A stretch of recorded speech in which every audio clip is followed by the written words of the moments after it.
అదే RTV app వార్తల్ని క్షణాల్లో చదివే అవకాశం ఉంటుంది. ఒక న్యూస్ పేపర్, ఒక టెలివిజన్ ఛానల్ మీ చేతుల్లో ఎప్పుడూ ఉంటాయి. క్రోధినామ సంవత్సర ఉగాది పర్వదినాన్ని పురస్కరించుకొని ఖమ్మంలో ఉన్న దేవాలయాన్ని కిటకిటలాడుతున్నాయి. ప్రస్తుతం మనం ఖమ్మం నగరంలో ఉన్న స్తంభాద్రి లక్ష్మీ నరసింహస్వామి దేవాలయంలో మనం ఉన్నాము.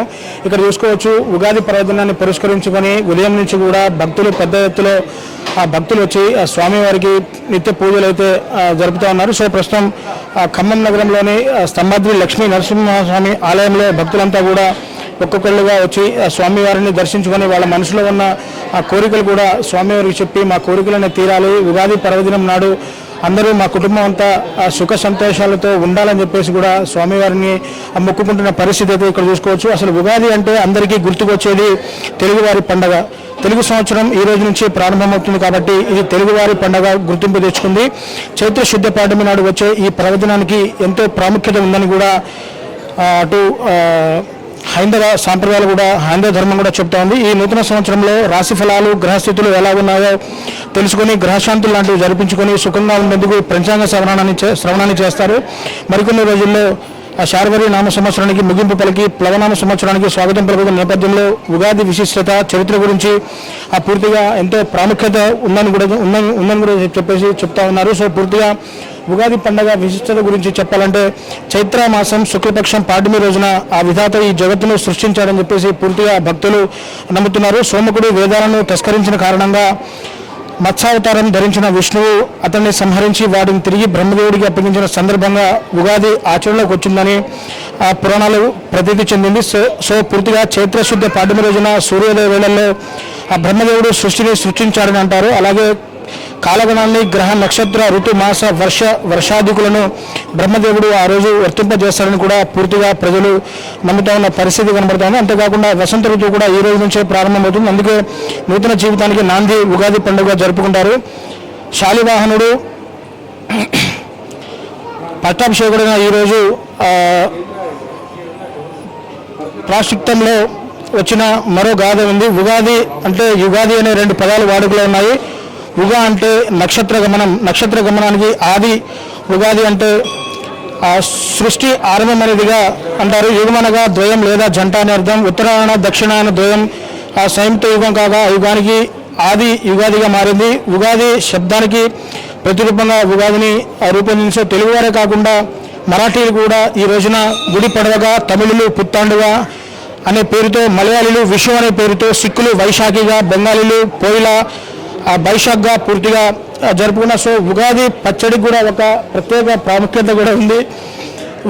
ఉగాది రోజున ముఖ్యమైన వంటకంగా ఉగాది పచ్చడిని చేస్తారు. సో షడ్రుచుల సమ్మేళనంగా చేసే ఈ పచ్చడి జీవితంలో జరిగే వివిధ అనుభవాలను సూచిస్తుంది.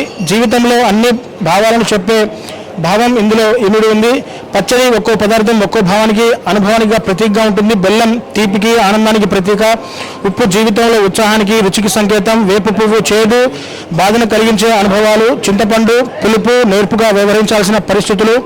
పచ్చిమామిడి ముక్కలు వగరు, కొత్త సవాళ్లు. కారం సహనం కోల్పోయేట్లు చేసే పరిస్థితులను పూర్తిగా ఈ షడ్రుచులు ఇందులో దాగి ఉన్నాయని చెప్పేసి కూడా చెప్తా ఉన్న పరిస్థితి ఇక్కడ కనబడుతుంది. సో మనం ప్రస్తుతం ఆ స్తంభాద్రి లక్ష్మీ నరసింహస్వామి దేవాలయంలో మనం ఉన్నాము. ఇక్కడ మన దగ్గర పూర్తిగా భక్తులంతా కూడా పెద్ద ఎత్తున వచ్చి అక్కడ విశిష్ట పూజలు కూడా జరుగుతున్నాయి. సో ఒక్కసారి మనం ఆలయం లోపలికి వెళ్ళి అక్కడ చూద్దాం. భక్తులంతా కూడా ఒక్కొక్కళ్ళు క్యూ పద్ధతిలో స్వామివారిని దర్శించుకొని వాళ్ళ కోరికలైతే పూర్తిగా స్వామివారికి విన్నవించుకుంటున్నారు. మా ఉగాది పర్వదినం రోజున పూర్తిగా మా కుటుంబం, పిల్లలు సుఖశాంతులతో ఉండాలని చెప్పేసి కూడా పూర్తిగా వాళ్ళు వేడుకుంటున్న పరిస్థితి కూడా ఇక్కడ ఆలయంలో కనబడతారు. సో ఇక్కడ ప్రధానంగా ఇక్కడ ఆలయ పూజారి మన దగ్గర అందుబాటులో ఉన్నారు.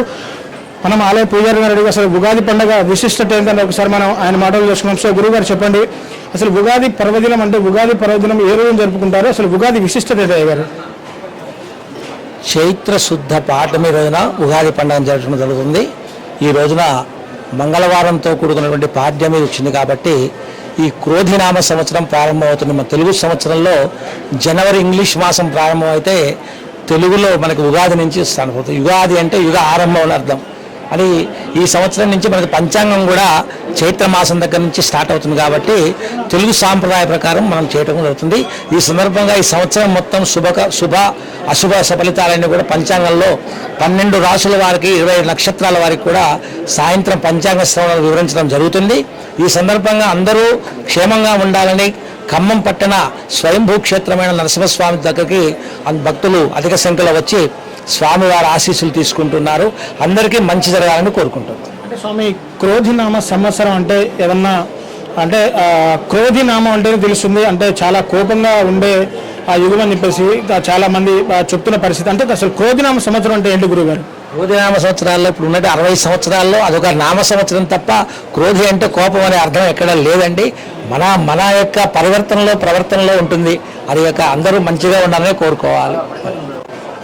చూశారు కదా, క్రోధినామ సంవత్సరం అంటే పూర్తిగా అంటే క్రోధి అనగానే కోపం, ఒక రకమైన అసూయతో నిండిన అర్థం అని చెప్పేసి చెప్తా ఉన్నారు. అంటే క్రోధినామ సంవత్సరం అంటే ఏదో కోపంగా ఉన్నట్టు కాదు. క్రోధినామ సంవత్సరం అంటే 60 సంవత్సరాల్లో ఒకసారి వచ్చే ఆ సంవత్సరం యుగ ఆరంభంగా అని చెప్తున్నారు చెప్పేసి కూడా గురువుగారు తన మాటలో చక్కగా వివరించారు. సో ప్రస్తుతం మన దగ్గర ఆలయ ఈవో మనకు అందుబాటులో ఉన్నారు. మనం ఆలయ ఈవో గారిని అడిగి కూడా అసలు ఇక్కడ ఎటువంటి కార్యక్రమాలు ఇక్కడ చేపట్టారనే విషయాన్ని కూడా మనం ఆలయ ఈవోని అడిగి తెలుసుకుందాం. ఒకసారి మనకు ఆలయ ఈవో జగన్ గారు మనకు అందుబాటులో ఉన్నారు. మనం ఒకసారి వారితో మాట్లాడే ప్రయత్నం చేద్దాం. సార్ చెప్పండి, పూర్తిగా ఉగాది పర్వదిన రోజున స్తంభాద్రి లక్ష్మీనరసింహస్వామి దేవస్థానం పూర్తిగా భక్తులు పెద్ద ఎత్తున వస్తున్నారు. సో ఈ రోజు ఉగాది పర్వదినాన్ని పురస్కరించుకుని ఎటువంటి కార్యక్రమాలు ఇక్కడ చేపట్టారు సార్? ప్రధానంగా ముందుగా భక్త మాసాలందరికీ క్రోధినామ అవకాశం నూతన సంవత్సర శుభాకాంక్షలు. కొత్త సంవత్సరం సందర్భంగా స్వామివారికి దర్శనంకి వచ్చే భక్తులకు ఎటువంటి ఇబ్బంది లేకుండా క్యూ లైన్ ద్వారా ఉచిత దర్శనం ఏర్పాటు జరిగింది. వచ్చిన భక్తులందరికీ ఉగాది పచ్చడి స్వామివారి ప్రసాదం వితరణ చేయడం జరిగింది. ఎటువంటి ఇబ్బంది లేకుండా అన్ని తగు జాగ్రత్త చర్యలు తీసుకోవడం జరిగింది. అంటే సాయంకాలం అంటే ఉగాది పర్వదినం పురస్కరించుకుని సాయంత్రం ఇక్కడ ఉన్న ప్రత్యేక కార్యక్రమాలు చేపట్టారా సార్? సాయంత్రం 6ంటికి పంచాంగ శ్రావణం కార్యక్రమం ఉంటుంది. అట్టగానే అది 7ంటి కానీ భక్తులు కూడా సాయంత్రం కూడా ఉదయం కన్నా సాయంత్రం అతిగా వస్తారు. వచ్చే భక్తులకి పార్కింగ్ కానీ ఇప్పుడు క్యూ లైన్ కానీ ఎటువంటి ఇబ్బంది లేకుండా తగు చర్యలు తీసుకోవడం జరిగింది. ప్రసాదాలు ఇవ్వడం జరుగుతుంది. చూశారు కదా, పూర్తిగా భక్తులకు ఎటువంటి అసౌకర్యాలు కలగకుండా ఇక్కడ వచ్చే భక్తులకు ప్రసాదాలు కానీ వాళ్ళకి ఉగాది పచ్చడి కానీ పూర్తిగా ఎటువంటి అసౌకర్యం కలగకుండా భక్తులకి అన్ని ఏర్పాట్లు పూర్తి చేశామని చెప్పేసి కూడా ఆలయ చెప్తున్న పరిస్థితి గమనించాం. ముఖ్యంగా మనం ఒకసారి ఆ ప్రధాన ఆలయ గర్భగుడిలోకి వెళ్ళే ప్రయత్నం చేద్దాం. అక్కడ గర్భగుడిలో ఒకసారి ప్రధానంగా భక్తులంతా కూడా పూర్తిగా పెద్ద ఎత్తులో స్వామివారిని దర్శించుకొని వారి కోరికలు తీరాలి, అందరం కుటుంబం అంతా సుఖ సంతోషాలకు వర్ధిల్లని చెప్పేసి కూడా అందరూ భక్తులంతా కూడా ఆ పెద్ద ఎత్తున స్వామివారికి నమస్కరించుకొని వాళ్ళ మనసులో ఉన్న కోరికలు కూడా పూర్తిగా చెప్తా ఉన్న పరిస్థితి ఇక్కడ చూసుకోవచ్చు. స్వామివారి గర్భగుడిలో మనం ఉన్నాము. సో ఇక్కడ స్వామివారు నిత్య పూజలు అయితే అందుకుంటా ఉన్నారు. ఆ స్వామివారికి విశిష్ట పూజలు అయితే ఈరోజు పూర్తిగా జరుగుతూ ఉన్నాయి. సో అప్పుడు ఇక్కడ ఆర్టీవీ విజువల్స్లో చూసుకోవచ్చు. స్వామివారికి ఈరోజు ప్రత్యేకంగా విశిష్ట పూజలు అయితే జరుపుతామని చెప్పేసి కూడా ఇక్కడ పూర్తిగా విశిష్ట పూజలు ఉదయం నుంచే ప్రాతకాలం నుంచే విశిష్ట పూజలు జరుగుతున్నాయి. ఆలయంలో భక్తులకు ఎటువంటి అసౌకర్యాలు తలెత్తకుండా ఆలయ సిబ్బంది ఆ భక్తులకు పూర్తి ఏర్పాట్లు కూడా పూర్తి చేశామని ఆలయ ఈవో ఇప్పుడే మనతో చెప్పడం జరిగింది. సో భక్తులకు ఇక్కడ ఎటువంటి అసౌకర్యం కలగకుండా ఆ భక్తులకు అన్ని ఏర్పాట్లు చేశామని చెప్పేసి పూర్తిగా చెప్తున్న పరిస్థితి ఇక్కడ కనబడుతుంది. సో ప్రధానంగా ఒక్కసారి మనం ఆలయ అర్చకులతో మాట్లాడే ప్రయత్నం చేద్దాం. ఆలయ అర్చకులు మాట్లాడి ఈరోజు ఎటువంటి స్వామివారికి ఎటువంటి పూజలు స్వామివారికి జరుపుతారనే మాటలు ఆలయ పూజారి మాటలు ఒకసారి వివరించేద్దాం. సో ఇక్కడ అయ్యగారు మనకు అందుబాటులోనే మాట్లాడడం. సో స్వామి చెప్పండి, పూజలు ఏం చేస్తారు చెప్పండి. సో స్వామివారికి ఈరోజు ఎటువంటి పూజలు చెప్తారు స్వామి? అన్ని పూజలన్నీ అభిషేకం పూజలన్నీ ఉదయాన్నే అయిపోతాయి. ఇప్పుడు మామూలుగా అష్టాసనామ పూజ చేస్తున్నారు. అష్టాసనం అంటే రోజు వారి కార్యక్రమం కాకుండా ఈ రోజు ఎటువంటి పూజ చేస్తారు? ఈరోజు స్పెషల్ అభిషేకం ఉంది. సో పూర్తిగా ఉదయం నుంచే కూడా స్వామివారికి అభిషేకాలు చేస్తామని చెప్పేసి కూడా స్వామివారికి ఉదయం నుంచి సాయంత్రం కూడా ప్రత్యేక పూజలు నడుపుతాం. ప్రతి ఒక్క భక్తులు స్వామివారిని దర్శించుకునే విధంగా ఇక్కడ అన్ని ఏర్పాట్లు పూర్తి చేస్తామని చెప్పేసి కూడా ఆలయ సిబ్బంది పూర్తిగా చెప్తున్న పరిస్థితి కనబడుతుంది. సో ఉగాది క్రోధినామ సంవత్సర ఉగాది పర్వదినాన్ని పురస్కరించుకొని జిల్లా వ్యాప్తంగా ఆలయాలన్నీ కూడా భక్తులతో కిటకిటలాడుతున్నాయి. ఉదయం నుంచే కూడా స్వామివారిని భక్తులు పెద్ద ఎత్తున దర్శించుకుంటున్నారు. సో ఉగాది పర్వదినాన్ని పురస్కరించుకొని అందరూ సుఖశాంతులతో ఉండాలని చెప్పేసి కూడా ఆలయ సిబ్బంది కూడా పూర్తిగా చెబుతున్న పరిస్థితి కనబడుతుంది. ఇది కెమెరా పర్సన్ నాగేంద్ర బాబుతో నేను మీ దేవేందర్, RTV ఖమ్మం నుంచి. మరిన్ని వీడియోస్ కోసం ఛానల్ ని సబ్స్క్రైబ్ చేయండి, లేటెస్ట్ అప్డేట్స్ కోసం వాట్సాప్ ఛానల్ ని ఫాలో చేయండి అండ్ లింక్ డిస్క్రిప్షన్ లో ఉంది.